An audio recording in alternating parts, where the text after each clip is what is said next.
2008,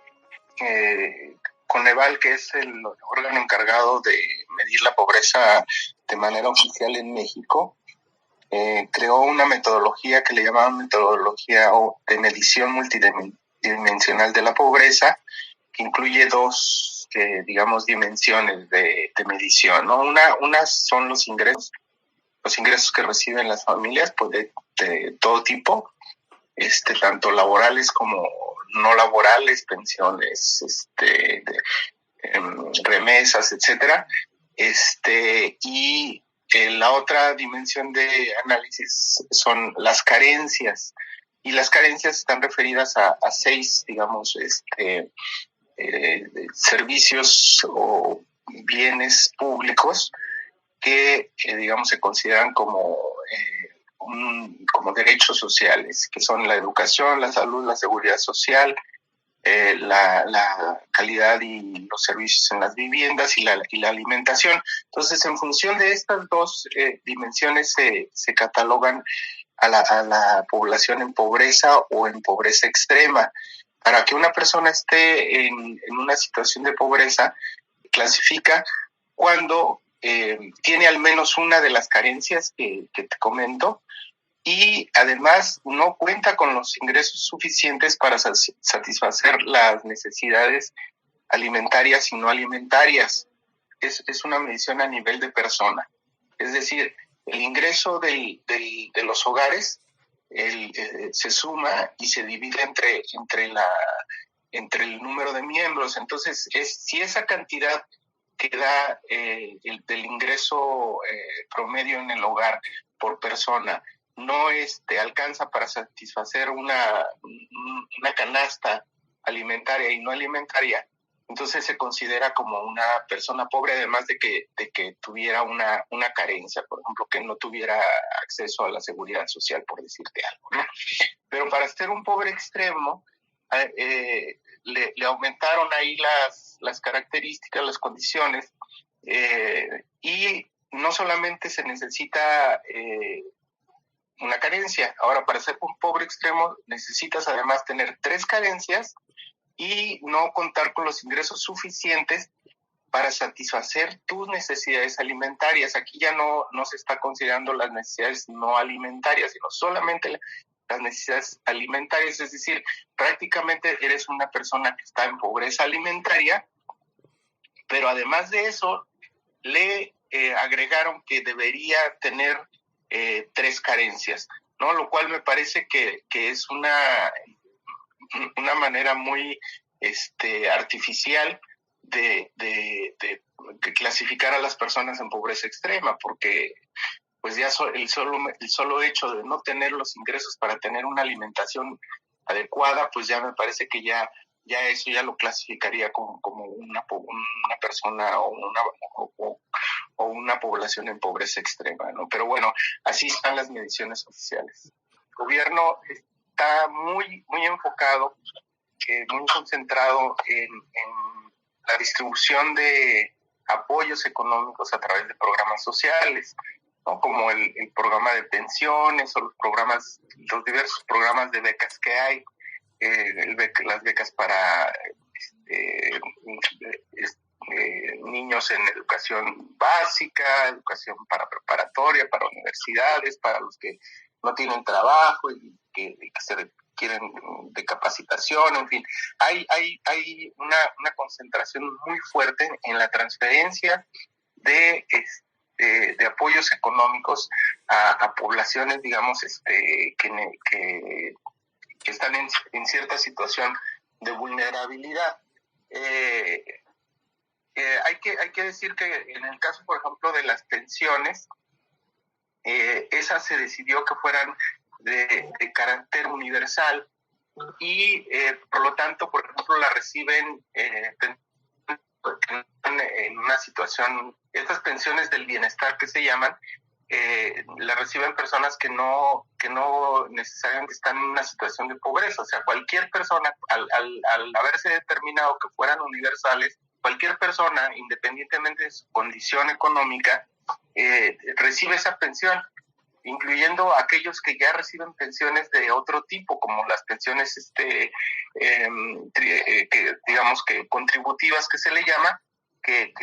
se dan, por ejemplo, a través del Seguro Social o a través del ISSSTE, ¿no? Entonces, ahí me parece que hay una situación de duplicación, digamos, de los apoyos a personas que no necesitan, digamos, ese tipo de apoyos complementarios, ¿no? Sin duda son muy importantes para las personas que no reciben ningún tipo de pensión, pero bueno, así está conformada la estrategia de apoyo, digamos, en general a la población y sobre todo a la población en situación de pobreza o vulnerabilidad. Pero me parece que es necesario para poder realizar, digamos, un efectivo combate contra las situaciones de pobreza, que habría que conectar con otros aspectos del desarrollo que permitan la integración plena y duradera de las personas en pobreza. Es decir, se requeriría, además de, digamos, de esos apoyos que sin duda son importantes para muchas personas, se requeriría de la creación de empleos decentes, mejorar la distribución del ingreso. Se están haciendo algunas cosas también en este sentido, por ejemplo, elevar los ingresos o los salarios mínimos por encima de la inflación, que se ha visto como una de las políticas de este gobierno, o reducir, por ejemplo, el outsourcing y otras formas de trabajo que genera precariedad, digamos, laboral. Pero digamos que hay que avanzar más en ese sentido, e incluir también acciones para reducir la informalidad laboral y garantizar el acceso a bienes y servicios sociales básicos como los que están considerados en las carencias que mide la pobreza a través de Coneval, es decir, como garantizar el acceso a la educación, y no solamente a la educación, sino a una educación de calidad, garantizar también el acceso a la salud y a la seguridad social, a una vivienda digna y a una alimentación adecuada, ¿no? Entonces, habría que complementar la estrategia del gobierno actual con estos otros aspectos que sí se están trabajando en algunas de sus algunos elementos, pero que no hay no se logra distinguir una estrategia integral que permita precisamente que las personas se integren de manera plena y duradera a una vida pues digamos digna, ¿no? La precariedad es un escalón más allá de la pobreza, o sea, es un escalón que puede convertir la vida de una persona pobre en una persona o en una familia o en una comunidad miserable, ¿no? Es decir, involucra otros aspectos que también tendrían que considerarse en la medida que la precariedad, digamos, tiene unas facetas, digamos, o unos orígenes todavía mucho más amplios, que digamos que estaríamos ya ante una crisis más profunda sobre el régimen de acumulación o el régimen de producción capitalista, ¿no? Que comienza con la precarización de las condiciones laborales y se extiende a otros aspectos de la vida, tanto individuales como familiares y comunitarios, entre los cuales se encuentran, por ejemplo, por mencionarte los más evidentes, la inseguridad pública, el deterioro de los entornos urbanos, la pésima calidad del transporte público, en fin, hay una serie de elementos que configuran condiciones de vida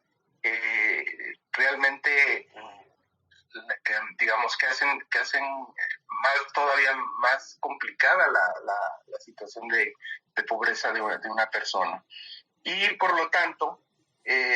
se tendrían que transformar esas situaciones, esas condiciones de vida también para que, digamos, las personas puedan vivir en entornos, digamos, saludables, en entornos económicos decentes, en condiciones, digamos, que les permitan desarrollar su vida, tanto personal, familiar y comunitaria, de una manera más plena, más tranquila, ¿no? Más segura. Estamos en una coyuntura, digamos, crítica, que como suelen llamar algunos sociólogos, quiere de una visión más integral de lo que significa el desarrollo, de lo que significa la integración de las personas a la vida colectiva y al desarrollo en general. Sería básicamente mi conclusión, que hay que trabajar en esa perspectiva, porque de otra manera no encuentro, digamos, la manera en que se pueda avanzar con la velocidad y con la profundidad que se requiere para salir de la situación en la que nos encontramos.